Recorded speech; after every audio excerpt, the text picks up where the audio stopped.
السلام علیکم دوستو، اس چینل پر پیش کی جاتی ہیں جرم و سزا اور تفتیش کی ناقابل فراموش کہانیاں جو انسانی حرص و حوث کا آئینہ ہے۔ راوی ملک صفدر حیات، ریٹائرڈ ڈی ایس پی۔ شب وصال اس کی زندگی کی آخری رات ثابت ہوئی تھی۔ وہ اپنی عمر کی نصف سینچری مکمل کر چکا تھا۔ کوئی سوچ بھی نہیں سکتا تھا کہ غفور چاچا بڈھے بارے شادی رچا بیٹھے گا۔ ایسا تو اس نے خود بھی نہیں سوچا تھا، بس وہ تو ایک اتفاق تھا، ایک حادثہ تھا، خوبصورت حادثہ، ورنہ اگر اسے شادی کرنا ہوتی تو بہت پہلے کر چکا ہوتا۔ جب شادی کی عمر تھی وہ ہمیشہ انکار کرتا رہا، شاید کوئی نفسیاتی پہلو ہو اس کے اجتناب کا۔ اب شادی کی عمر نہیں رہی تھی تو وہ دولہا بننے کے لیے تیار ہو گیا تھا۔ یہ بھی ممکن ہے اس نے سوچا ہو کہ چلو بیٹھے بٹھائے ایک موقع مل رہا ہے تو اپنا جنازہ ہی جائز کروا لوں۔ عبدالغفور کی پوری زندگی ایک زاہد خوش کیسی گزری تھی۔ دانستہ اتفاقاً یا معجزتاً اس سے زندگی بھر عورت کا قرب حاصل نہیں ہوا تھا۔ وہ اس نعمت سے ہمیشہ محروم ہی رہا تھا۔ دنیا میں للچانے والی چیزوں میں عورت اور دولت سر فہرست مانی جاتی ہے۔ ایک حسین اور جوان عورت نے اس کی زندگی میں داخل ہو کر اس کے حواس پر بجلی سی گرا دی تھی۔ زری کی دل فریب قربت نے غفور چاچا کے دل کی تاروں کو بڑی شدت سے جھنڈوڑ ڈالا تھا۔ وہ اس عمر میں اس شدت کا متحمل نہیں ہو سکتا تھا۔ اس کا دل اس تیزی سے دھڑکنا بھول گیا۔ زری کے شاداب بدن کی ایک جھلک نے اس کی زندگی کا چراغ گل کر دیا۔ بعض اوقات حد سے زیادہ ملنے والی مسرت بھی سم قاتل ثابت ہوتی ہے۔ شاید اسی کو شادی مرگ کہا جاتا ہے۔ بظاہر یہ معاملہ قابل دخل اندازی پولیس نہیں تھا، لیکن میں جانتا تھا کہ پولیس کی مداخلت بہت ضروری تھی، کیونکہ شادی سے چند روز قبل غفور چاچا نے تھانے میں رپورٹ درج کرائی تھی کہ اس کی زندگی کو سخت خطرہ ہے۔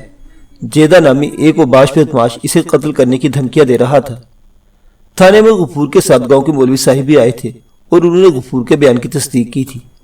میں نے انہیں بٹھانے کے بعد پوچھا تھا، جیدے کو آپ سے کیا دشمنی ہے؟ غفور کے بجائے مولوی نوردین نے کہا، دشمنی تو کوئی نہیں جی تھانے دار صاحب، خامخواہ اس کا دماغ خراب ہو گیا ہے۔ خامخواہ کسی کا دماغ خراب نہیں ہوتا، میں نے کہا، ہم جو بیٹھے ہیں یہاں دماغ درست کرنے کے لیے، اب پوری بات بتائیں۔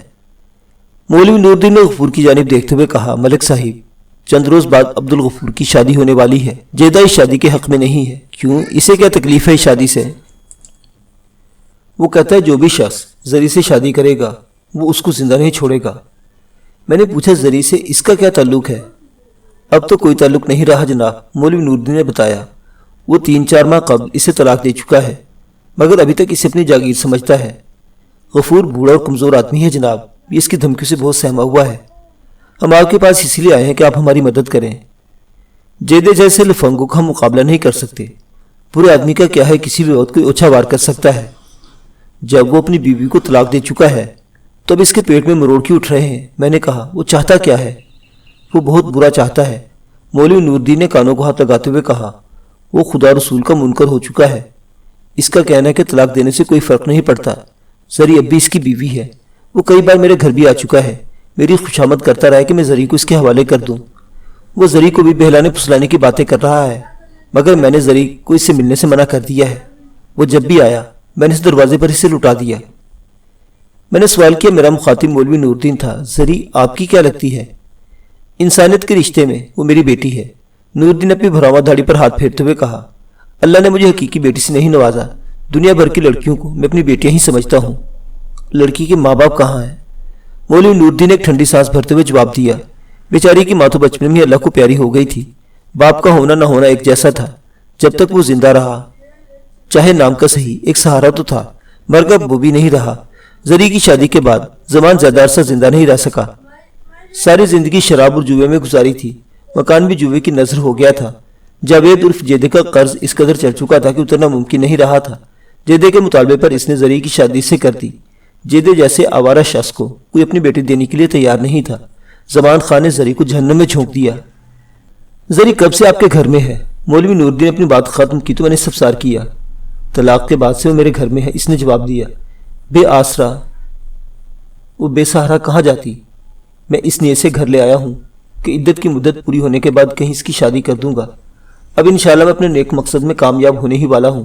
بس چند روز بعد میں اس فرض سے بحسن و خوبی سبکدوش ہو جاؤں گا جو میں نے اپنے کندھے پر اٹھا رکھا ہے۔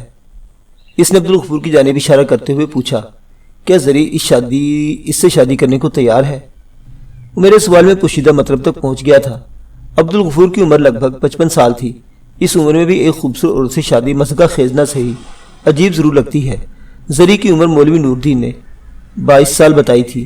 وہ میرے اشارے کو سمجھتے ہوئے گویا ہوا، اس شادی میں پسند و ناپسند سے زیادہ ضرورت و مصلحت کی اہمیت ہے۔ ویسے بھی شادی کے لیے کوئی عمر مقرر نہیں ہے، انسان عمر کے کسی بھی حصے میں شادی کر سکتا ہے۔ زری کا دنیا میں کوئی نہیں ہے، اسے غفور کی شکل میں ایک سہارا مل گیا ہے۔ دوسری جانب غفور بھی اس دنیا میں تنہا ہے، اس عمر میں اسے دیکھ بھال کی ضرورت ہے۔ زری کی صورت میں اسے ایک خدمتگار اور خدمت گزار بیوی مل جائے گی۔ مجھے زری اور عبدالغفور کی شادی سے کوئی خاص دلچسپی نہیں تھی۔ وہ دونوں میرے پاس ایک بدماش کی دھمکیوں کے خلاف رپورٹ درج کرانے آئے تھے اور میرا فرض تھا کہ ان کی دادرسی کروں۔ میں نے انہیں تسلی دی کہ وہ بے فکر ہو کر چلے جائیں، میں جیدے کو تھانے بلوا کر اس کا ٹھیک ٹھاک بندوبست کر دوں گا۔ وہ میرا شکریہ ادا کرنے کے بعد دعائیں دیتے ہوئے رخصت ہو گئے۔ ان کے جانے کے بعد میں نے ایک کانسٹیبل کو بلا کر کہا، جاؤ جیدے بدماش کو پکڑ کر لاؤ۔ یس سر۔ اس نے کھٹاک سے سلیوٹ مارا اور مستعد قدموں سے چلتے ہوئے کمرے سے نکل گیا۔ آج صبح جب میں تھانے آیا تو مطلع ابر آلود تھا، موسم سرما کا آغاز ہو چکا تھا اور ٹھنڈی ہوا چل رہی تھی۔